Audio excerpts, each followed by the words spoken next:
कुरान की ये बातें विज्ञान ने खुद साबित की। कुरान की हैरान कर देने वाली बातें। जब से पृथ्वी पर इंसान का जन्म हुआ है तब से हम अपने वजूद की तलाश में लगे हुए हैं, जिसे जानने के लिए हम विज्ञान से लेकर धर्म और पवित्र ग्रंथों की पूरी खोजबीन में लगे रहते हैं।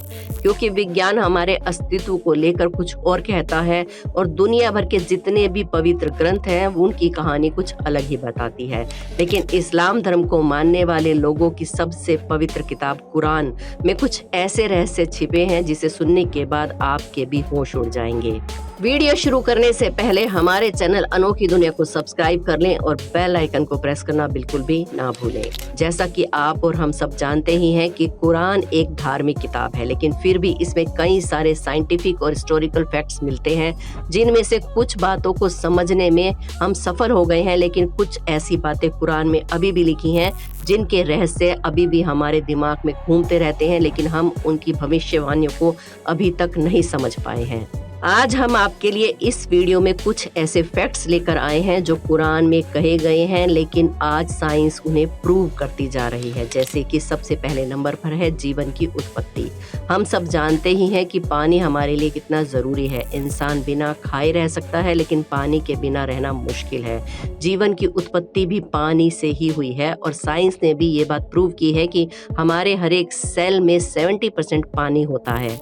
यहाँ तक कि धरती पर पाए जाने वाले हर एक जीव की कोशिकाओं का ज्यादातर हिस्सा पानी ही होता है। इस चीज की पुष्टि माइक्रोस्कोप के आविष्कार के बाद हुई, लेकिन कुरान में ये चीज पहले ही बता दी गई थी।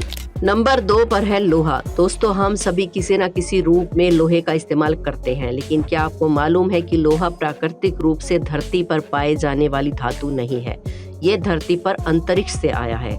अब सुनने में भले ही थोड़ा सा अजीब लग रहा होगा, लेकिन वैज्ञानिकों ने ये खोज निकाला है कि अरबों साल पहले पृथ्वी से टक्कर खाने वाला उल्का पिंड आपको हैरान कर देगा कि ये उल्का पिंड लोहे से भरा हुआ था और पृथ्वी से टकराने के बाद बेहद जबरदस्त विस्फोट हुआ, जिस वजह से ये लोहा पृथ्वी पर फैल गया। और कुरान की 57-25 आयत में ये कहा गया है कि हमने लोहे को नीचे धरती पर भेजा है समस्त मानव जाति के फायदे के लिए। यानी कि वैज्ञानिकों की खोज से पहले ही कुरान ने ये बता दिया था कि लोहा पृथ्वी से नहीं बल्कि दूसरी दुनिया से आया है। तीसरे नंबर पर है आसमान।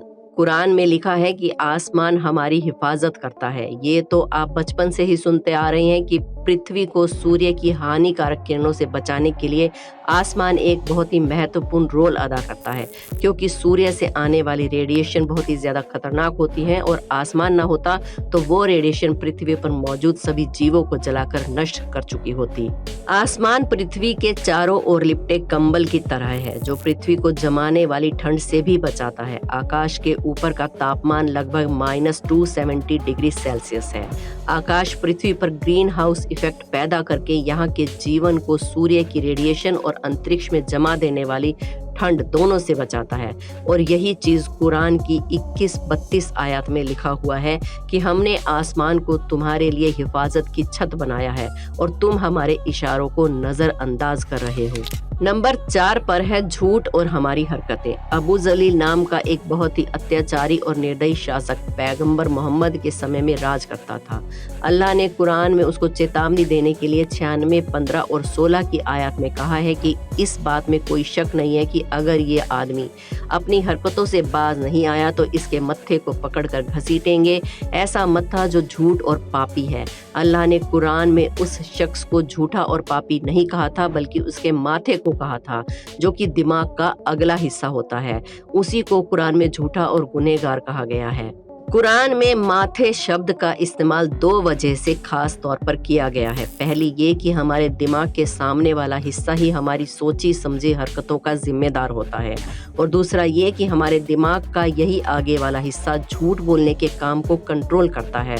और ये चीज़ें आज के समय में की गई सारी रिसर्च वगैरह में पाई गई हैं कि दिमाग के आगे का हिस्सा ही हमारे द्वारा की गई हरकतें और झूठ वगैरह बोलने के लिए जिम्मेदार होता है।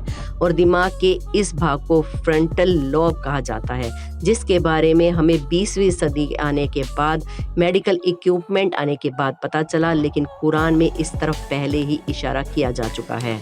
5वें नंबर पर है पहाड़। जी हाँ दोस्तों, कुरान में पहाड़ों के बारे में भी काफी कुछ बताया गया है। यहाँ कुरान के हिसाब से पहाड़ों की जड़ें धरती में बहुत गहरी हैं और ये चीज कुरान में पहले ही बताई जा चुकी है, जबकि वैज्ञानिकों को ये बात कुछ साल पहले ही पता चली है कि पहाड़ धरती में बहुत गहरे गड़े हुए हैं। इस बात की पुष्टि जियोफिजिक्स फ्रैंक प्रेस द्वारा लिखी गई किताब अर्थ में की गई है, जिसमें उन्होंने लिखा है कि पहाड़ असल में बहुत ही बड़े होते हैं और वो जितने धरती के ऊपर होते हैं उससे कई ज्यादा धरती के नीचे होते हैं। जैसे कि माउंट एवरेस्ट, उसकी ऊंचाई धरती पर जितनी है, धरती के नीचे उससे कहीं ज्यादा किलोमीटर उसकी गहराई है।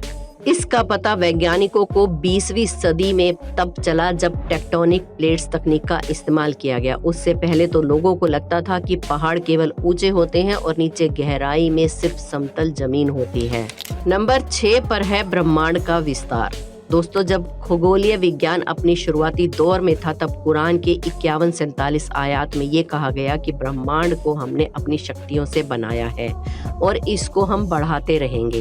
ब्रह्मांड के निरंतर बढ़ते रहने की बात हमें 20वीं सदी में ही पता चली। जाने माने भौतिकी विशेषज्ञ स्टीफन हॉकिंस ने अपनी किताब a brief story of time में बताया कि ब्रह्मांड के बढ़ने की खोज 20वीं सदी की सबसे बड़ी भौतिक क्रांतियों में से एक है। पर हैरान कर देने वाली बात यह है कि कुरान में ब्रह्मांड के बढ़ते रहने का जिक्र टेलीस्कोप की खोज से पहले ही देखने को मिलता है। नंबर 7 पर है सूरज की कक्षा। साल 1512 में वैज्ञानिक निकोलस ने सूर्य के बारे में बहुत ही आश्चर्यजनक खुलासा किया। उनके मुताबिक सूर्यमंडल में सूर्य अपने कक्ष में स्थिर रहता है और बाकी के ग्रह उसके इर्द गिर्द चक्कर लगाते हैं। ये नजरिया कि सूर्य स्थिर है 20वीं सदी के तमाम खगोल वैज्ञानिकों में कायम था, लेकिन अब इसका पता चला है कि सूर्य स्थिर नहीं है, बल्कि वो हमारे मिल्की वे गैलेक्सी के बीच घूमता रहता है। अब ये सारी चीज वैज्ञानिकों ने पता लगाई हैं, लेकिन कुरान में इसका जिक्र 21-33 आयत में किया गया है। जिसने रात दिन सूरज बनाए, चांद बनाए, वो अल्लाह ही है और चांद सितारे सब अपनी कक्षा में तैरते रहते हैं। नंबर 8 पर है दर्द को महसूस करने वाले टिश्यूज। इंसानी दुनिया में बहुत लंबे समय तक ये समझा जाता था कि दर्द को महसूस करना या फिर दर्द का अंदाजा लगाने वाले टिश्यूज दिमाग में होते हैं। हालांकि बाद में ये चीज खोज की गई कि दर्द को महसूस करने वाले टिश्यूज दिमाग में नहीं बल्कि हमारी स्किन में मौजूद होते हैं और स्किन के बिना दर्द को महसूस ही नहीं किया जा सकता। इससे संबंधित कुरान की 4:56 आयत को गौर से देखें तो उसमें भी लिखा है कि जिन लोगों ने हमारे खुलासे को झूठ समझा है हम उन्हें आग में झुलस जाने देंगे और जब उनकी खाल जल जाएगी तब हम उसके बदले उन्हें नई खाल देंगे ताकि वो निरंतर दर्द को महसूस कर सकें। बेशक अल्लाह सर्वशक्तिमान है और बुद्धिमान भी। इससे ये चीज साफ हो जाती है कि दर्द को महसूस करने वाले टिश्यूज हमारी स्किन में होते हैं, ना कि दिमाग में, और ये बात कुरान में 1400 साल पहले ही लिखी जा चुकी है। नंबर 9 पर है समुद्र। यूं तो समुद्र से जुड़े कई सारे रहस्य लोगों को परेशान करते रहते हैं। साइंस और वैज्ञानिकों को आज भी समुद्र के बहुत सारे रहस्यों के बारे में नहीं पता है, लेकिन 1400 साल पहले लिखी कुरान की 24-40 आयत के जरिए हमें समुद्र की गहराइयों के बारे में काफी कुछ बताया जा चुका है। उसमें लिखा है कि गहरे समुद्र के अंधेरे जो लहरों से घिरे हुए हैं, लहरों के बीच उसके ऊपर बादल हो और उसके ऊपर फिर अंधेरा हो, एक के ऊपर एक छाए हुए हैं, इतने घने अंधेरे कि अपने हाथ भी दिखाई ना दे, और जिसको अल्लाह रोशनी ना दे उसको कहीं भी रोशनी नहीं मिल सकती।